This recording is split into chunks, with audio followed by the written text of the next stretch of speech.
Hello, everyone. Hope you all are doing well today. Hope that didn't cut me off. I'm still kind of getting used to recording on Zoom, and I know there's a little buffer time here. So, welcome to the first Theory Thursday, where I will be talking about fixed action patterns. So, this is going to be the basis of what we will be talking about throughout the semester, and it's one of the first thing that Cialdini mentions in his book. So, we'll be talking through this construct and why is it important? How can it be applied through communication and things like persuasion?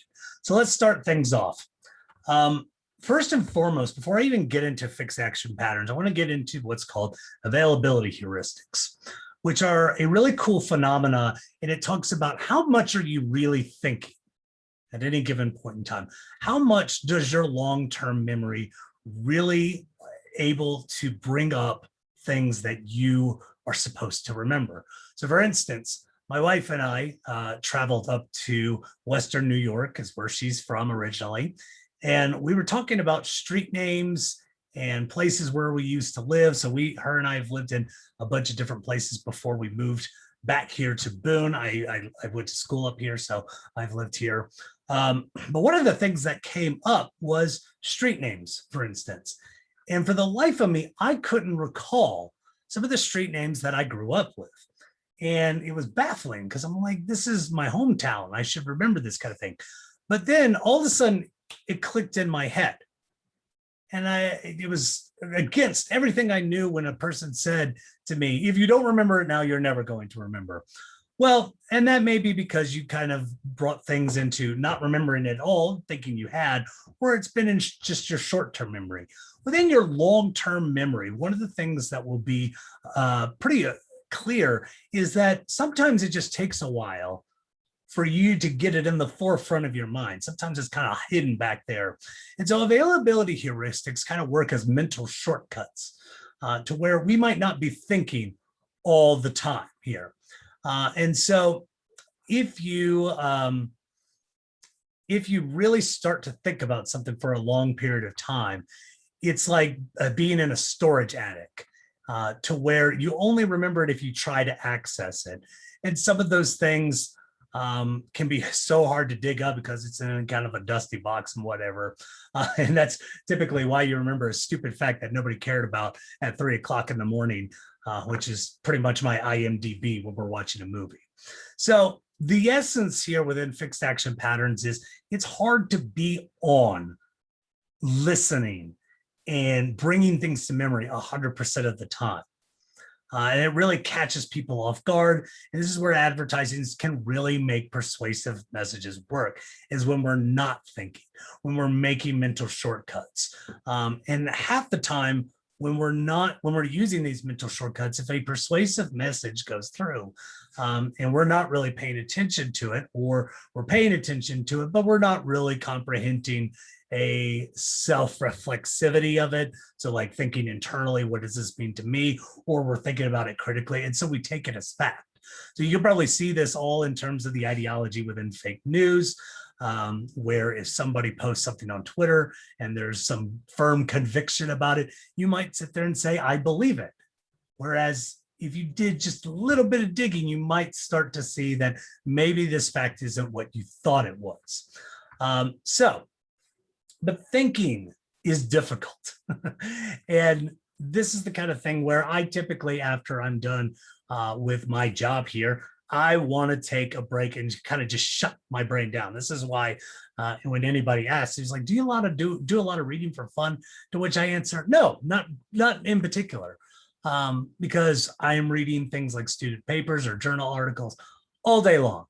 And so for me, watching a television show or playing a video game or going outside where I could turn my brain off for the most part is actually pretty appealing for me, in that we're not viewing things critically. So what if somebody is talking to us and we just check out? We bring in things like axioms. So I don't know if you've ever heard of axioms, but they're kind of like colloquialisms. They're kind of random things that we'll be able to say in terms of small talk, which you do it all the time. So if somebody's going through something traumatic, you might just say something like, "Ah, oh, it's rough," or "Ah, oh, that sucks," or someone says, "Hey, how you doing? Fine. How are you?" And it may not necessarily be something that you're actually feeling fine about. This is kind of a fixed action pattern. So in Cialdini, he mentions fixed action patterns as kind of this, he calls it a click and whir. So you turn on a switch and then that machine goes here. My mother used to do this, probably still does every now and again, is I'm your mother and because I said so. So we don't really look at some of these arguments really critically in terms of persuasion. But at the same time, they are persuasive because of different variables, and we trust it because for different reasons. So, we may not necessarily be fine, but we know the social construct of somebody going, well, it's been a bad day, my dog threw up on the carpet and I was late to work. You might sit there and go with your own kind of cognition, say, nobody wants to hear that. So my fixed action pattern kicks into gear. And I said, I'm fine too. So this is kind of these axioms that go into not having to think about a statement very critically. And it can affect our listening too. So fixed action patterns not only affect how we speak, but also how we listen. So we can have an area where we judge people before they even open their mouth, which is called script writing, where you formulate an answer even before the person's done talking here. It's just, you've got this opinion of this person through things like maybe appearance, which I hope that's not the case, but a contrasting argument. And again, we'll talk more about that, as it can be very difficult to persuade somebody, especially when they already have a firm belief or opinion in something. And then something like shutting down once an area of disagreement is in the conversation. So if you've ever disagreed with a person, you might have the agree to disagree, just to kind of get out of that argument. So many of you might not like conflict as a whole, and it may be something that intimidates you, or it's something that you're not interested in. And so having an axiom, having a fixed action pattern to shut down comes up quite a bit. So what does all this have to do with fixed action patterns? So like I said, fixed action patterns are response shortcuts. It's something that you don't even thinking about. So one of the areas that is talked about quite often is something like yawning. You yawn, somebody else yawn. It's almost evolutionary of why that occurs.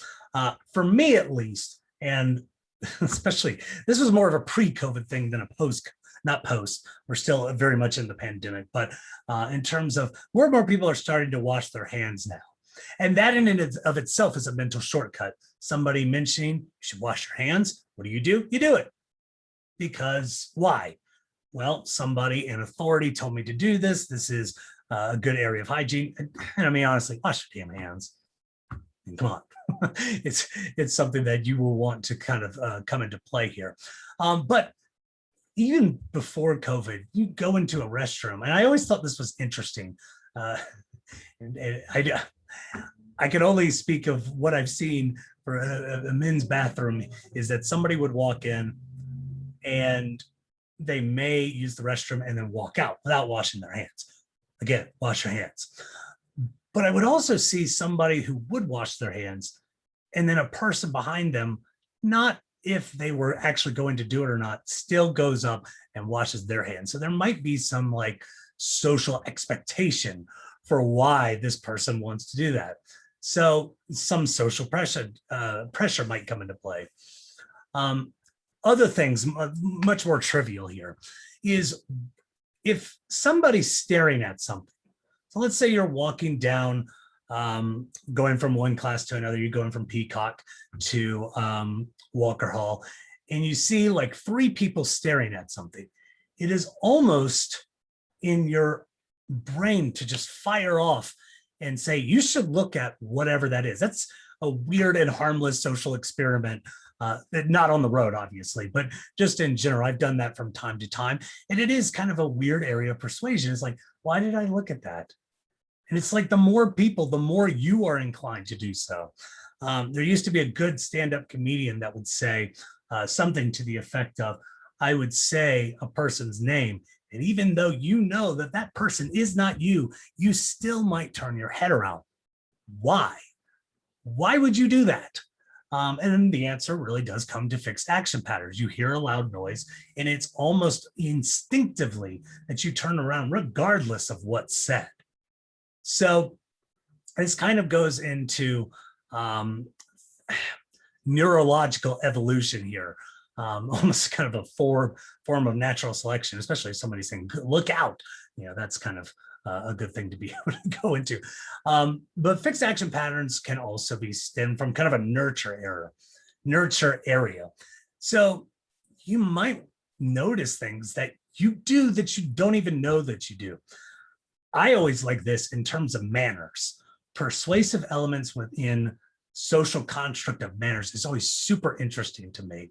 Have you ever caught doing something without knowing just because it's wrong or versus as if it's right? So like an easy one, for example, I grew up in the Southeast, a lot of manners. Manners are a very key contribution here. No elbows on the table, for instance. That would be something that would be strictly forbidden at the dinner table. And also that the dinner table is very much a sacred place for a lot of Southern families. You don't talk about certain things.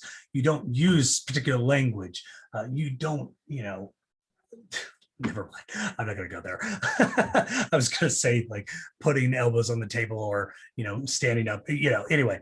But there are rules that you might not even think about that you do. So for instance, I've read an etiquette book from time to time. And so there was one that said, face towards somebody when you're exiting a movie row or movie theater row. So if you're kind of scooching through a particular aisle, it's better that you're facing somebody versus having your rear end in that person's face as you're trying to get through. And I don't even think about it now. I just do it. And it's interesting, and we'll talk about this quite a bit, is some persuasive tactics, especially within things like advertising and public relations, that are so ingrained, we don't even think about why we do it or not. So like buying a wedding ring, if you are going to propose to somebody, that is a staple within a lot of cultures here. And it's not going to go away anytime soon, but it is a advertising scheme. It's probably one of the most brilliant and long-standing advertising campaigns ever.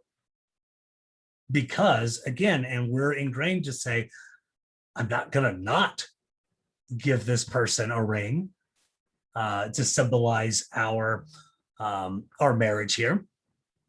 And so anyway, it's almost Pavlovian. So if you're familiar with Ivan Pavlov and his dog, if you've taken any kind of psychology class of putting a bell and the dog salivating anytime the bell goes off because he knows he's going to get food.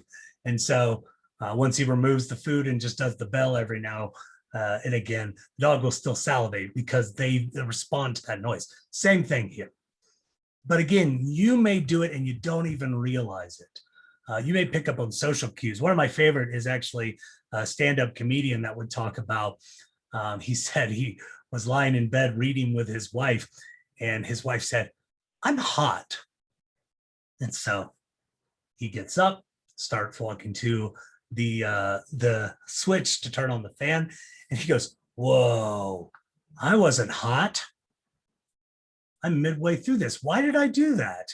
And he just kind of realized in this case that that was a cue for, hey, please turn on the fan. So all of this is fine and well when it comes to what is a fixed action pattern. What are some of these things that we almost unintentionally think about? But let's talk about this in the practical application. Give me one second here. I've been lecturing for a good hour and a half. I'm starting to lose my voice here. Practical applications. Let's look at Cialdini's book. So Cialdini had a really cool chapter. It's one of his first ones. And he talked about this turquoise necklace at a jewelry store. And that this necklace was half off. So here's the price. It's half off. Hey, that sounds like a good deal. Nobody bought it. But it's cheap, right? Think about this for a second.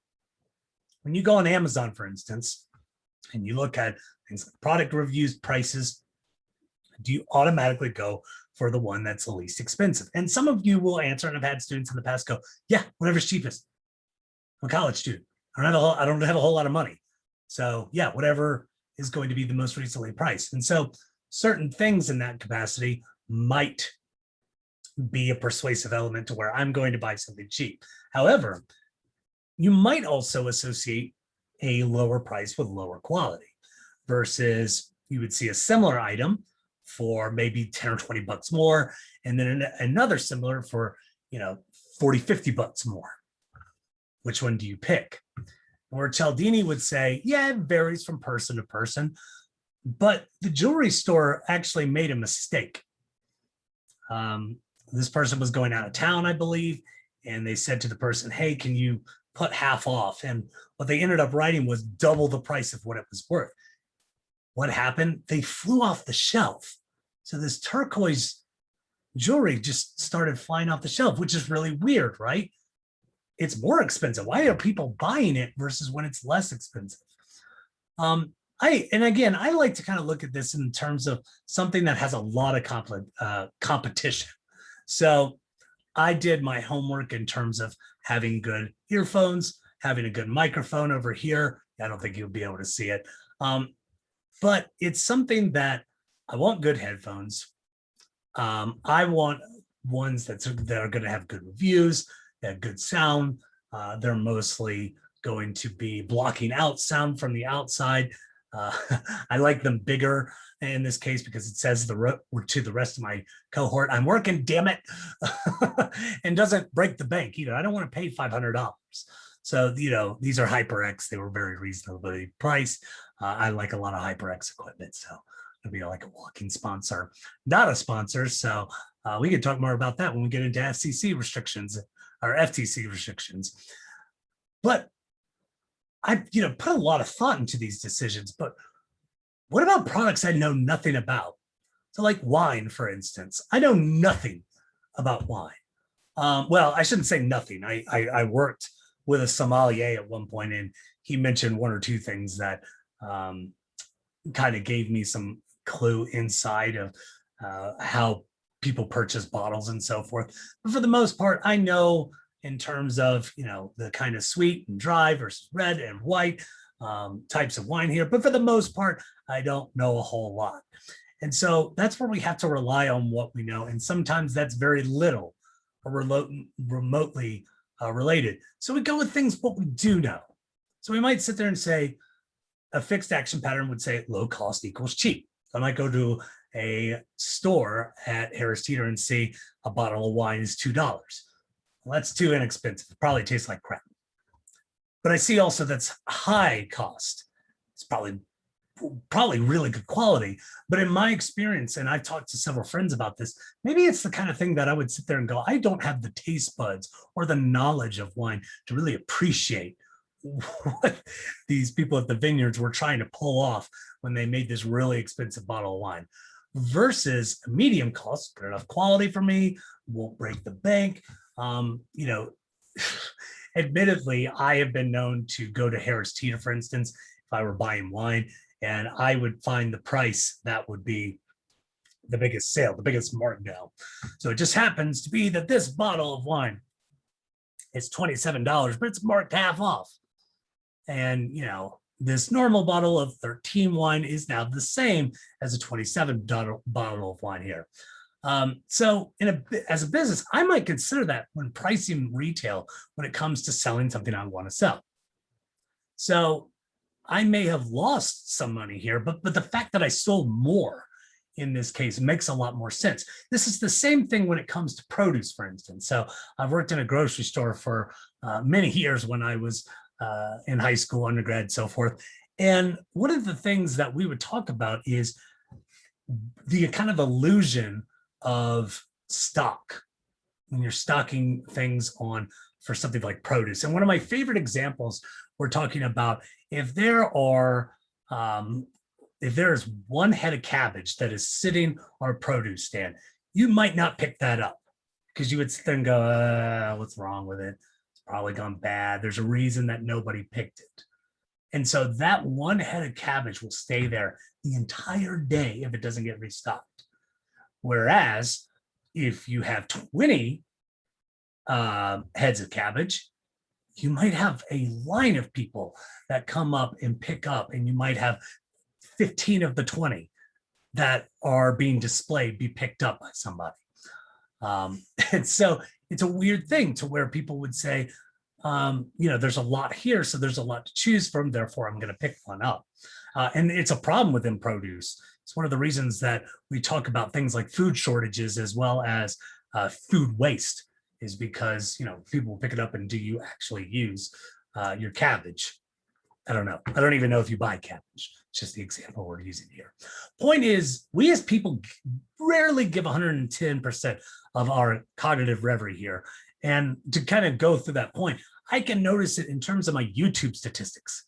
For instance, I can see when people watch, how long people watch in terms of their retention. That's how YouTube does its metrics. So I can see that decline from top to bottom when people are watching, and then 5 minutes later, I'm not paying attention anymore. So Robert Cialdini, for instance, he is a very smart person, but even he said, I got persuaded really easy. And I'm a professor in the topic. I know the tactics, but at the same time, he would mention he would buy Girl Scout cookies with no intention of actually wanting Girl Scout cookies. And yet he buys 3 boxes. Why did I do that? What was it about the Girl Scouts that came to either to my home or I walked into a grocery store and I wanted to purchase a box, even though I didn't really want it? And we're going to talk quite a lot of that. Goodness gracious, it's been again an hour and a half since I've been teaching today or talking about stuff. But it's the kind of thing that you would sit there and we will talk about the ideas of why you're persuaded the way that you are. And what are some of the things you should be looking out for? Because you shouldn't buy something just for the persuasion aspect. It needs to benefit you. And it needs to be something that, or benefit somebody else. So sometimes it's not what you know, it's how persistent you are in knowing something. Which is why Plato usually was pretty pissed off in public speaking. But if it's done ethically, it's a very excellent tool. So we'll talk a lot about how we kind of get into some of these areas of persuasion. And for week 2, we'll talk about symbols of meaning, weapons of influence, and social identity. So thank you very much for tuning in. And I hope you all have an excellent weekend. And I will talk with y'all real soon. Thanks.